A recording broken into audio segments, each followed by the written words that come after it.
semuanya, kelompok kami akan membuat video edukasi tentang HAM yang ada di Indonesia. Sebelum itu, kami akan mengenalkan diri masing-masing. Perkenalkan, nama lengkap saya Francesco Diego Saputra Wisu, biasa dipanggil Diego dengan NIM 0912-225. Perkenalkan, nama lengkap saya Agustinio Resan Wake, biasa dipanggil Resan, NIM saya 0912-0026. Perkenalkan, nama lengkap saya Scholastica Marliana dengan NIM 0912-227. Perkenalkan, nama lengkap saya Dionysius Leonardi Gaga dengan NIM 0912200029. Baik, sebelum kita mengenal tentang pengertian dari HAM dan sebagainya, kita harus memiliki bayangan mengenai apa itu hak asasi manusia. Jadi, hak asasi manusia merupakan hak yang dianugerahkan oleh Tuhan Yang Maha Esa kepada setiap individu di bumi. Setiap orang wajib menjaga, melindungi, serta menghormati hak setiap orang. HAM juga telah diatur dalam Undang-Undang Nomor 39 Tahun 1999 menjelaskan bahwa hak asasi manusia merupakan seperangkat haknya telah melekat pada setiap individu sebagai makhluk Tuhan Yang Maha Esa dan wajib dijunjung tinggi, dihormati, dan dilindungi oleh negara, hukum, pemerintah, dan setiap orang. Hak-hak tersebut antara lain adalah haknya untuk hidup, keamanan, tidak diganggu, kebebasan dari perbudakan serta penyiksaan. Jika seseorang atau sekelompok orang tidak memberikan hak semestinya terhadap seseorang atau sekelompok orang, maka akan diberi hukum pidana penjara sementara atau paling berat penjara seumur hidup. Pengertian dari hak asasi manusia dan macamnya. Menurut Kamus Besar Bahasa Indonesia, apa yang dimaksud dengan hak asasi manusia adalah memiliki haknya untuk dilindungi secara internasional, seperti berhak untuk hidup, merdeka, kebebasan berpendapat, sampai kebebasan buat memiliki.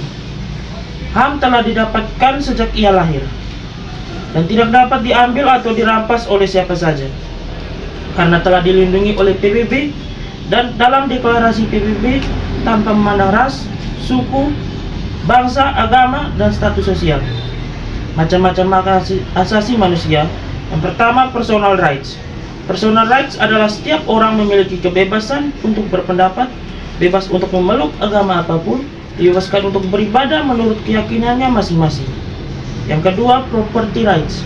Property rights yaitu hak asasi ekonomi, merupakan pemberian kebebasan untuk memiliki sesuatu, bebas untuk menjual, serta memiliki sesuatu barang atau jasa. Yang ketiga, rights of legal equality. Rights of legal equality berkaitan dengan berhak untuk mendapatkan perlakuan atau pengayoman sama sesuai dengan keadilan hukum. Yang keempat, politic rights. Politic rights merupakan hak asasi manusia, memberikan Anda kesempatan untuk bebas berpolitik, memiliki berhak sama untuk ikut serta dalam pemerintahan, pemilihan umum, mendirikan partai politik, dan mengajukan petisi kritis serta saran. Yang kelima, social cultural rights. Hak asasi manusia, social cultural rights, berkaitan dengan dibebaskannya setiap orang untuk memilih pendidikan yang diinginkannya, pemberian haknya untuk mendapatkan pelayanan kesehatan, serta mengembangkan kebudayaan. Yang keenam, yang terakhir, setiap individu berhak untuk mendapatkan perlakuan mengenai tata cara peradilan serta perlindungan hukum oleh pemerintah. Setiap orang memiliki hak asasi manusia, berhak mendapatkan perlakuan adil dalam penggeledahan, penangkapan, dan pembelaan hukum. Procedural rights. Sekian, terima kasih. Baik, saya akan menjelaskan contoh pelanggaran hak asasi manusia berat dan ringan. 1.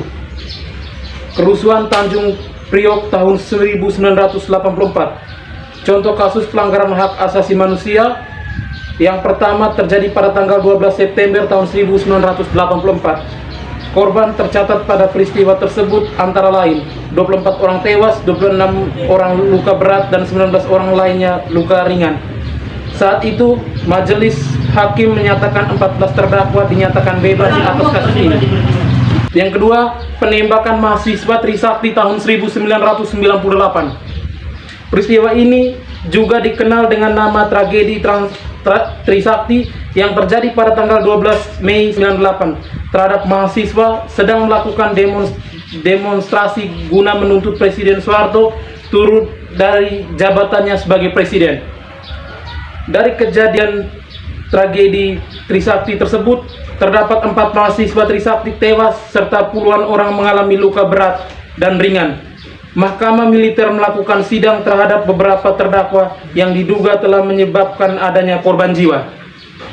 Tetapi Mahkamah militer pada saat itu hanya memvonis 2 terdakwa dengan hukuman pidana selama 4 tahun saja. 4 terdakwa lainnya divonis 2 sampai dengan 5 bulan pidana, sedangkan 9 orang divonis 3 sampai 6 tahun penjara. Selain menghormati dan menghargai setiap orang merupakan sikap yang harus dimiliki setiap warga negara untuk menjadi hak asasi setiap individu. Selain itu, setiap negara juga wajib untuk memberikan perlindungan menjaga hak asasi manusia setiap warganya.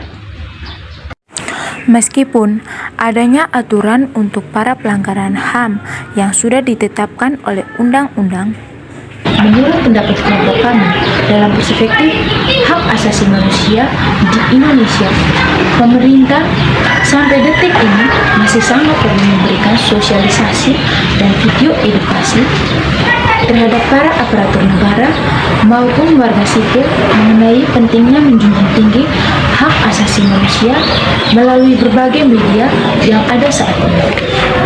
Kasus-kasus pelanggaran HAM apabila tidak dilanjuti dan dipertegas dari negara untuk menindak para pelaku pelanggaran HAM yang kemudian akan menjadi kebiasaan masyarakat Indonesia untuk memandang rendah dan beranggapan bahwa hak asasi manusia sebagai hal yang kurang penting.